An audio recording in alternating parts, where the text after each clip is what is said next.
जरी पैसा सर्व काही नसला आणि आयुष्यात आनंद आणू शकत नसला तरी आरामदायी आणि चांगले जीवन जगण्यासाठी आपल्याला पैशाची आवश्यकता असते आणि परिस्थिती ही अशीच आहे। कदाचित तुम्हाला कळले असेल की मी आज कोणत्या विषयावरती बोलणार आहे आणि हो, तुम्ही अगदी बरोबर आहात। आजचा विषय संपत्ती निर्मितीसाठी योग्य आर्थिक निर्णय घेणे हा आहे। पैसा हे जीवनाचे इंधन आहे, म्हणून मी सर्वांना विनंती करतो की त्यांनी हा व्हिडिओ शेवटपर्यंत पाहावा, म्हणजे त्या माहितीचा सर्वांना फायदा होईल। नमस्कार मित्रांनो, मी प्रवीण कुलकर्णी आणि कुलकर्णी कन्सल्टन्सीच्या नॉलेज सेंटर मध्ये तुम्हा सर्वांचे सहर्ष स्वागत आहे। काही दिवसांपूर्वी मी लिंक्डइनचे पेज स्क्रोल करत होतो आणि आर्थिक निर्णय घेण्याबद्दल एक पोस्ट पाहिली। ती पोस्ट खूप काही सांगते, पण मला वाटले की जर मी त्या पोस्ट बद्दल सविस्तरपणे जर सांगितले तर ते सर्वांसाठी फायदेशीर ठरेल। सर्वप्रथम आपण पोस्ट पाहू आणि नंतर तपशिलांसाठी पुढे जाऊ। मी माझे पैसे अधिक पैसे कमवण्यासाठी वापरतो, तुम्ही तुमचे पैसे अधिक पैसे असल्याचे भासवण्यासाठी वापरता। आपण सारखे नाही आहोत। आपल्याकडे 3 महत्त्वाच्या गोष्टी आहेत आणि त्या गोष्टी म्हणजे उत्पन्न, बचत आणि गुंतवणूक। एखाद्या व्यक्तीने त्याच्या आवडीच्या क्षेत्रामध्ये आणि कौशल्याद्वारे उत्पन्न मिळवण्यास सुरुवात करावी। नेहमी कौशल्य विकास आणि नवीन शिक्षणाद्वारे उत्पन्न जास्तीत जास्त करण्याचा प्रयत्न करावा।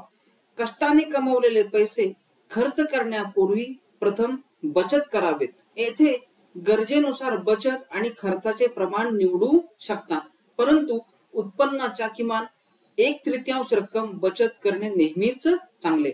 मग वाचवलेले पैसे योग्य गुंतवणूक योजनेत गुंतवावेत आणि त्या गुंतवणुकीवर लक्ष ठेवावे। एकदा पैसे गुंतवले की प्रक्रिया संपले असे नाही। त्यानंतर गुंतवणुकीची कामगिरी आणि त्या गुंतवणुकीवरील परतावा पाहिला पाहिजे। गरज पडली तर गुंतवणूक योजना आणि रणनीती देखील बदलावी लागेल। जर गुंतवणुकीवर चांगला परतावा मिळत असेल आणि गुंतवणुकीवरील परतावा खर्च करण्यासाठी आवश्यक नसेल तर तो परतावा देखील परत गुंतवला पाहिजे।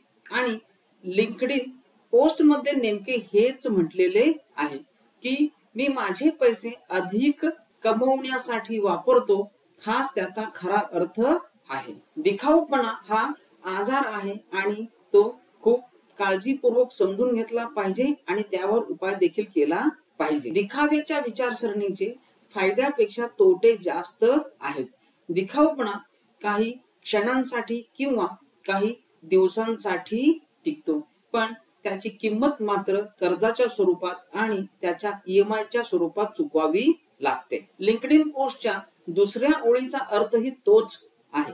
श्रीमंत असल्याचे दाखवण्यापेक्षा श्रीमंत असणे चांगले। म्हणून जो पैसे गुंतवत आहे आणि गुंतवणुकीचा परतावा देखील गुंतवत आहे तो संपत्ती निर्माण करेल आणि श्रीमंत होईल। दुसऱ्या बाजूला जो श्रीमंत दिसण्यासाठी पैसे खर्च करत आहे तो पैसे गमावेल आणि काळाच्या ओघात गरीब होईल।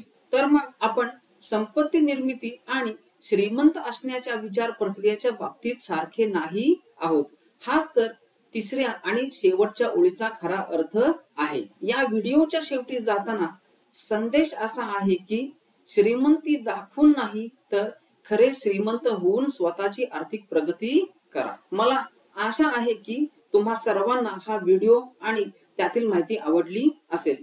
तुर्तास इथेच थांबतो। पाहत रहा नॉलेज सेंटर। धन्यवाद। अशाच प्रकारचे माहितीपूर्ण व्हिडिओ पाहण्यासाठी आपल्या व्हिडिओना लाईक करा, शेअर करा आणि आपले आवडते चॅनल सबस्क्राइब करायला विसरू नका।